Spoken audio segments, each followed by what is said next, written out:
தங்குடான்ட்டு இவங்க அங்க தங்கியிருக்காங்க. ஆமா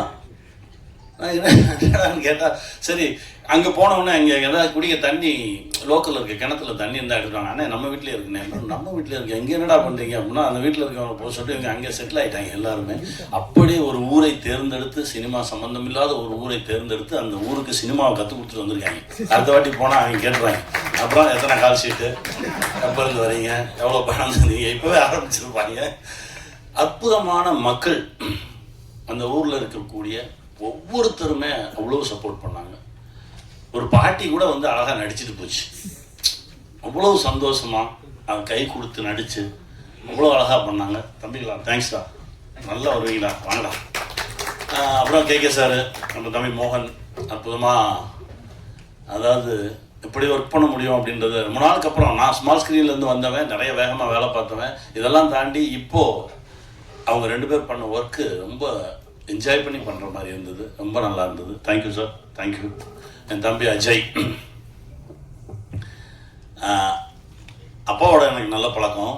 இவரை இப்போ தான் நான் சந்திக்கிறேன். முன்னாடியெல்லாம் பார்த்தா கை காட்டுவோம் சிரிப்போம் போயிடுவோம். ஆனால் இப்போது இந்த ப்ராஜெக்டுக்கு கூடவே நிற்கிறத பார்க்கும்போது அதாவது ஒரு தயாரிப்பாளராக இல்லாமல் எல்லாமுமாக இந்த ப்ராஜெக்டுக்குள்ளே கிடந்து இதுதான் எனக்கு அப்படின்னு சொல்லி உழைச்ச ஒரு தம்பி. வாழ்த்துக்கள் தம்பி. உன்னுடைய உழைப்புக்கு மிகப்பெரிய அங்கீகாரம் கிடைக்கும். இது ஆரம்பம் தான். இன்னும் பல உச்சங்களை தொடுவீங்க. என் கூட நடித்த எல்லாருமே ரொம்ப அழகாக ஒர்க் பண்ணியிருந்தாங்க. குட்டி குட்டி கேரக்டர்ஸ் நடித்தது வந்து எல்லாருமே ரொம்ப நல்லா பண்ணியிருந்தாங்க. ராஜ் அண்ட் பிரேம் சூப்பராக ஆக்ட் பண்ணியிருந்தாங்க. ராஜ் பார்த்தோன்னே எனக்கு அப்படியே ஒரு மாதிரி இருந்தது, என்னமோ ஒன்று இருந்தது. அவனை பார்க்கும்போதெல்லாம் அவன் வாடான்னு சொல்லி கூப்பிட்டு பக்கத்தில் உட்கார வச்சுப்பேன், கட்டி பிடிச்சிப்பேன், அவனோட நிறையா பேசுவேன். அவனுக்குள்ளே வேற ஒன்று இருக்குது. அந்த உயரம் வெகு உயரத்தில் போய் அவன் அதை தொடுவான் அப்படின்ற ஒரு நம்பிக்கை இருக்குது. வாழ்த்துக்கள் ராஜ். சிவதா மேம், இப்போ தான் நீங்கள் ஆசைப்பட்ட இடத்த நோக்கி நடந்துட்டுருக்கீங்கன்னு நினைக்கிறேன். ஏன்னா உங்களுக்குள்ள எவ்வளோ திறன் இருக்குது அப்படின்றத நான் வந்து கருடன்லையும் பார்த்தேன், இதுலேயும் பார்த்துருக்கேன். இன்னும் நிறைய கதவுகள் உங்களுக்கு கிடைக்கும், நல்ல நல்ல கதைகள் கிடைக்கும். ரொம்ப நல்லா நீங்கள் ஆசைப்பட்ட படைப்புகள் எல்லாமே உங்களுக்கு கிடைக்கும். வாழ்த்துக்கள். அப்புறம் நடித்த ஒவ்வொரு அதிகாரிகள், எங்கள் அண்ணன் மூணா ரமேஷ் அண்ணன், அதான் சொன்னேன் விசாரணையில் பின்னாடியே நின்று இப்போ வரும்போதே திட்ட ஆரம்பிச்சிருக்கீங்க. இன்னும் அடுத்தடுத்து தளம், பெரிய பெரிய தளம் எங்கள் அண்ணனுக்கு இருக்குது. எல்லாருக்கும் என்னுடைய மனமார்ந்த வாழ்த்துக்கள். தம்பி கௌஷிக், ஜி நெட்வொர்க், ஏதோ அது என் சொந்த கம்பெனின்னு நினச்சிக்கிட்டு இருக்காங்க வெளியே. அது இல்லவே இல்லைன்றதை தான் இப்போ சொல்லணும். ஏன்னா இவன் அண்ணன்னு சொல்கிறதுனாலேயே நான் சொல்கிறது எதையுமே கேட்க மாட்டேன்றதை உங்களுக்கு சொல்லிடுறேன். ஏன்னா என்னமோ ஜி இவர் போய் சொன்னால் ஜியில் கேட்டுக்கிடுவாங்க, நான் சொன்னால் மட்டும்தான் கேட்க மாட்டாங்க. என்னன்னா இந்த நட்பு இவ்வளவு தூரம் ஆழமாக இருக்குது அப்படின்னா இதுவரைக்கும் எதுவுமே நான் அவன்கிட்ட கேட்டதில்லை. நான் என் படத்துக்கே போய் நின்னதில்லை. திருமாணிக்கம்னு ஒரு படம், அது ஒரே ஒரு போஸ்டர் பார்த்து அந்த டைரக்டர் என்கிட்ட நந்தா கேட்குறாரு, சார் நீங்கள் சொல்லுங்கள் ஒரு வார்த்தை. நான் சொல்லவே மாட்டேன், நீங்கள் எடுத்து வைங்க, முதல்ல ஒரு ட்ரெய்லர் வைங்க பார்க்கட்டும், அப்புறம் அதற்கான கட்ஸ் எல்லாம் எடுத்துகிட்டு போய் காட்டுங்க, அவங்க பார்க்கட்டும். ஒரே ஒரு போஸ்டர் மட்டும் பார்த்துட்டு அவங்களா கூப்பிட்டு கேட்டு அவங்களா அந்த படத்தை பார்த்து அவங்களா வாங்கிக்கிட்டாங்க. அதுதான். ஏன்னா ரொம்ப கிட்ட இருக்கோம் பேசிக்கிறோம் அப்படின்றதெல்லாம் தாண்டி அந்த துறை வேற இது வேற அப்படின்றதுல ரொம்ப தெளிவாக இருக்கும் இல்லைடா. அது ரொம்ப அந்த அந்த தெளிவு இருந்தால் மட்டும்தான் இந்த நட்பு தொடரும். இது காலத்துக்கு இருக்கும். ஏன்னா கௌஷிக் இப்போ தான் ஜிக்கு வந்தார். கிட்டத்தட்ட ஒரு 25 ஆண்டுகளுக்கு முன்னால் என்னுடைய இயக்கத்தில் நடிச்சிருக்காரு. குட்டி பையன்லேருந்து நான் பார்த்துட்ருக்கேன். அவனுடைய உழைப்புக்கு தான் இந்த உயரம் கிடைச்சிருக்கு. இன்னும் மிகப்பெரிய உயரம் இருக்குது கௌஷிக். வாழ்த்துக்கள். என் தம்பி அப்படின்னு சொல்கிறதே எனக்கு ரொம்ப பெருமையாக இருக்குது. லாய்ட், இப்போ தான் உங்கள் பேர் அடிக்கடி கேள்விப்பட்டிருக்கேன், இப்போ தான் பார்க்குறேன். தேங்க்யூ. வாங்க வாங்க, நிறைய நல்லது செய்யுங்க. நிறைய இயக்கங்களோடு தாக்கங்களோடு நிறைய படைப்புகள் இங்கே இருக்குது, எடுத்துக்கங்க. நிறைய நல்ல விஷயங்கள் செய்யுங்க. தடயம் ஒரு உண்மை சம்பவத்தை அடிப்படையாக வைத்து எடுக்கப்பட்ட ஒரு படைப்பு. எடுக்கும்போது ஒரு மாதிரி கஷ்டமாக தான் இருந்தது. என்னடா இது ரொம்ப அழுத்தம். ஒரு சில படைப்பு தான் அழுத்தம், விசாரணை பண்ணும்போது அப்படி தான் அழுத்துச்சு. அந்த மாதிரி உளவியலாகவே அழுத்தின ஒரு படைப்பு. அது நீங்களும் உணர்ந்திருப்பீங்கன்னு நம்புகிறேன். கண்டிப்பாக இந்த படைப்பு மிகப்பெரிய வெற்றி பெறும். அதற்கு உங்களுடைய ஆசைகளும் துணைகளும் எங்களுக்கு வேணும். வெல்வோம். நன்றி.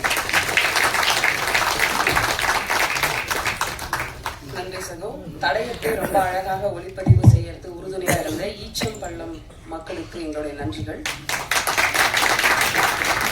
தடயம் கதையில் சட்டத்தை தவறாக பயன்படுத்தி அதன் மூலம் பயனடைந்த ஒரு சிலரின் சுயரூபத்தை, அதன் மூலம் பாதிக்கப்பட்ட அப்பாவிகள் மற்றும் அதன் விளைவாக சமூகத்தில் ஏற்பட்ட அதிர்வலைகள் பற்றியும் தடயம் பேசுகிறது.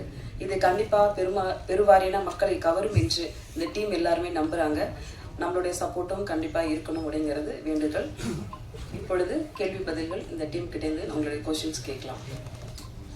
சூழ்ந்த காலை பயங்கர கொலை உண்மை கதையை வைத்து உலகிற்கு எடுத்து சொல்லும் அதிபயங்கர திகிலூட்டும் வெப் சீரிஸ் தடயம் ஒரு வலுவான தொடக்கத்துடன் பார்வையாளர்களின் கவனத்தை ஈர்க்கும் வகையில் கூர்மையான கதைகளை எப்போதும் ரசிகர்களுக்கு விருந்தாக்கும் G5 டீமுக்கு பெரிய வாழ்த்துக்களோடு இப்போது மேடைக்கு அழைக்கிறோம். கௌஷிக் நரசிம்மன் அவர்கள் senior vice president south continental G5 அவர்களை மேடைக்கு அழைக்கிறோம். Lloyd senior Tamil and Malayalam business head G5 south market head அவர்களை மேடைக்கு அழைக்கிறோம். காக்டெயில் ப்ரொடக்ஷன் சார்பில் அஜய் கிருஷ்ணா அவர்களை மேடைக்கு அழைக்கிறோம். சமுத்திரக்கரி நடிகர் இயக்குனர் அவர்களை மேடைக்கு அழைக்கிறோம். இயக்குனர் நவீன் குமார் அவர்களை மேடைக்கு அழைக்கிறோம். சிவதா அவர்களை மேடைக்கு அழைக்கிறோம். ராஜ் கிரண் தாஸ் அவர்களை மேடைக்கு அழைக்கிறோம். சுந்தர பாண்டியன் அவர்களை மேடைக்கு அழைக்கிறோம். DOP KK மேடைக்கு அழைக்கிறோம். எடிட்டர் தினேஷ் அவர்களை மேடைக்கு அழைக்கிறோம். இசையமைப்பாளர் விபின் பாஸ்கர் அவர்களை மேடைக்கு அழைக்கிறோம். ஃபைட் மாஸ்டர் சதீஷ் அவர்களை மேடைக்கு அழைக்கிறோம். பிரேம் அவர்களை மேடைக்கு அழைக்கிறோம். மூணாறு ரமேஷ் அவர்களை மேடைக்கு அழைக்கிறோம். டீம்ல இருந்து வேற யாரும் இருக்கீங்களா?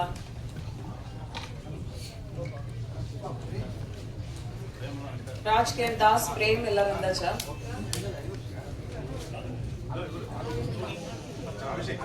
அபிஷேக் அவர்களை மேடைக்கு அழைக்கிறோம்.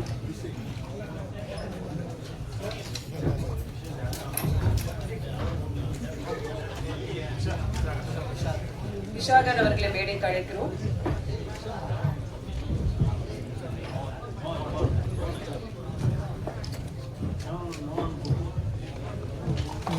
கேமராமேன் மோகன் அவர்களை மேடைக்கு அழைக்கிறோம். ஆடியோகிராஃபர் டோனி மேடைக்கு வரவும்.